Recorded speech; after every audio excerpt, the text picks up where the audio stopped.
Hi అండి అందరికీ welcome back to moms of Hanvi channel 30 days ఛాలెంజ్లలో ఇది డే 2 అన్నమాట. సో ఈరోజైతే మార్నింగ్ వంట అయితే కంప్లీట్ చేసేసాను. దాంతోపాటు కొన్ని తోమడం కడగడం అలాంటివి కూడా ఉంటాయి కదా, అవన్నీ కంప్లీట్ చేసేసి అప్పటి వరకు అయితే మా బుడ్డోడైతే లాస్ట్కి స్నానం చేయించాను. తర్వాత పడుకున్నాడు. ఇంకా ఇదే మంచి టైం అని ఇంకా చదవడం అయితే స్టార్ట్ చేశాను. ఆల్రెడీ నేను డే 1లో చెప్పాను కెమిస్ట్రీ అయిపోయింది నాది అని. సో ఈరోజైతే ఫిజిక్స్ స్టార్ట్ చేస్తున్నాను. ఫిజిక్స్ కూడా ఆ కెమిస్ట్రీ చదివినంత ఇంట్రెస్ట్గా చదవాలని అనుకుంటున్నాను. కానీ మిడిల్లో గ్యాప్ వచ్చేసింది. ఎందుకంటే ఈరోజు కొద్దిగా అలా బాధ వేసింది అబ్బా, ఎందుకో తెలియదు, ఇంకా బాధ వేసింది. సో ఇంకా బాధలో కూడా చదివింది కూడా ఎక్కదు అని ఫిజిక్స్ని పక్కన పెట్టేశాను. డే మొత్తం అలానే వట్టిగానే పడుకున్నాను. ఏదో ఆలోచిస్తూ అలా పడుకున్నాను. ఇంకా నైట్ అయితే ఫిజిక్స్ చదివాను, అది సగం వరకే చదివాను. ఇంకా ఫిజిక్స్ అయితే కంప్లీట్ కాలేదు, చూడాలి ఎప్పుడు కంప్లీట్ అవుతుంది అది కూడా చెప్తాను నెక్స్ట్ వీడియోలో. కంప్లీట్ అయిందా లేదా అనేది కూడా. అన్ని రోజులు మనకు అనుకూలంగా ఉండదు కదా, కొన్ని రోజులు అయితే మనకు అనుకూలంగా ఉంటుంది, మరి కొన్ని రోజులు ఆపోజిట్గా మారిపోతుంది. సో నిన్న ఉన్నట్టు ఈరోజు ఉండదు, ఈరోజు ఉన్నట్టు రేపు ఉండదు, ఇది అందరికీ తెలిసిందే. కానీ నేను ఇంకా కొత్తగా చెప్తున్నాను. మనం ఏదైనా సాధించాలంటే దానిపైన ఆశ ఉండాలి. ఆశ ఉంటేనే మనిషి ఏదైనా చేయగలడు. అది కూడా ఆశలాగానే ఉండాలి, అతి ఆశకు పోకూడదు. సో మీరు ఏదైనా సాధించాలి అనుకుంటే దానిపైన కొద్దో గొప్ప ఆశ అనేది పెంచుకోండి. అయితేనే మీరు పనిలో సక్సెస్ అవుతారు. లేకపోతే లైట్ తీసుకుంటారు, రేపు చేద్దాం ఎల్లుండి చేద్దాం అన్నట్టు లైట్ తీసుకుంటారు. మీరు ఏ వర్క్ అయితే చేయాలనుకుంటున్నారో దాని రిజల్ట్ చూడండి. ఆ రిజల్ట్ మీకు వస్తే మీరు ఎలా ఉంటుంది, మీ లైఫ్ ఎలా మారిపోతుంది అని ఆశపడండి.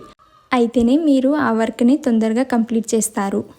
అలానే ఈవినింగ్ అయిపోయింది ఇంకా. సో ఈవినింగ్ వంట చేసి వీడియో తీద్దాం అనుకున్నాను, కానీ వీడియో తీయడం మర్చిపోయాను.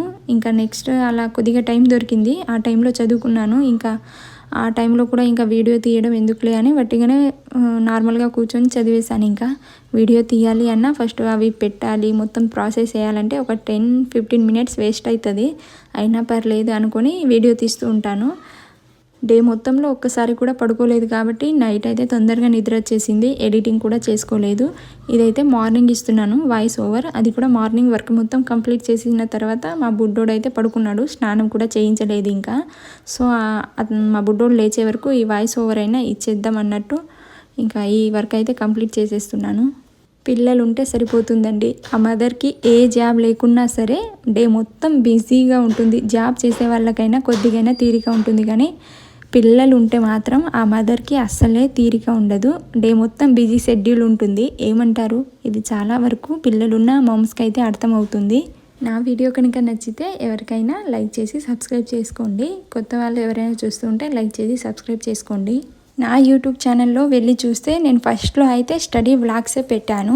తర్వాత నా డెలివరీ అయిపోయింది. సో ఇంకా చదవడం అయితే కుదరలేదు. అందుకని ఇంకా డైలీ వ్లాగ్స్, ఇంకా నాకు తెలిసిన కొన్ని వీడియోస్ అయితే అలా అప్లోడ్ చేశాను. షార్ట్లో కూడా అంతే, ఫస్ట్ స్టడీ వీడియోస్ పెట్టాను, మోటివేషన్ అలా స్టడీ చేసేవి కొన్ని క్వశ్చన్స్లో అలా షార్ట్లో పెట్టాను. తర్వాత వచ్చేసి ఇంకా డైలీ చేస్తున్న వ్లాగ్సే పెట్టేశాను. ప్రజెంట్ అయితే ఇంకా 30 డేస్లో సబ్జెక్ట్ కంప్లీట్ చేయాలనుకుంటున్నాను కాబట్టి ఇంకా 30 డేస్ లాంగ్ వీడియోస్ స్టడీ గురించే వస్తుంది. షార్ట్లో అయితే ఇంకా డైలీ రొటీన్లో ఏం చేస్తానో అప్పుడప్పుడు వీడియో తీస్తూ ఉంటాను, అవి అయితే పెడుతూ ఉంటాను. కొంతమంది అయితే చదవడానికి కొద్దిగా బోరింగ్గా ఫీల్ అవుతూ ఉంటారు. నాకైతే చదవడం చాలా ఇష్టం. ఎప్పుడు బోరింగ్ అనిపిస్తుందంటే నేను చదువుతున్నప్పుడు ఎవరైనా లేపితే లేకపోతే డిస్టర్బెన్స్ చేస్తూ ఉంటే ఆ టైంలో నాకైతే చిరాకేస్తుంది. కానీ నాకైతే చదవడం చాలా ఇష్టం. అబ్బా నీకేం ఇష్టం అంటే నాకు చదవడమే ఇష్టం అంటాను నేను. అంతలా ఇష్టం నాకు చదవడం అయితే.